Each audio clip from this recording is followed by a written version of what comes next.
夏天在全球有8个据点标榜用艺术和世界接轨，但创办人李善丹却被周刊爆料呢疑似侵害未成年少女。为图画雕刻到珠宝，连蓝牙、喇叭拢会当结合艺术，佮加入复活的概念，一个就变做宗教事件的商品。逐年拢办艺术博览会，黄主教就当年担任艺术顾问。他的封号太多了，我们姑且就说他是台北新艺术博览会的艺术总监。欢迎李善丹教授，李老师你好。捌伫咧节目中采访李善丹，熟悉上无10年，不过周刊野了。印度观音庙创办人李善丹，捌伫咧女性仲也未成年的时阵，就强迫爱有亲密接触。嘛有信众表示，李善丹表面上讲要翕艺术的宣传相片，不过实际上是女性图的本雅相片，佮发布伫咧修行的通报内底。伊的讲法就是和少女是宿命夫妻，要求女性众逐工爱写情批，讲爱考验定性。若发生关系，就安排头路，用类似保持的手法。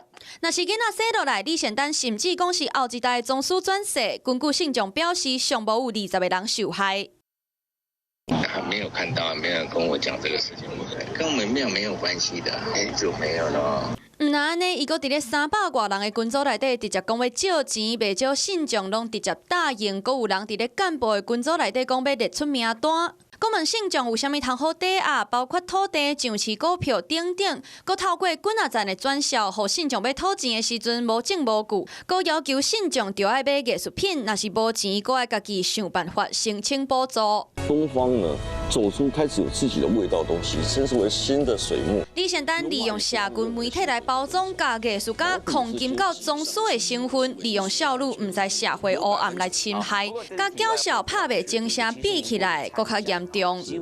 Hello， 我是庄宇杰，想要抢先掌握最及时的新闻资讯吗？赶快订阅、按赞、开启小铃铛，锁定华视新闻 YouTube 频道。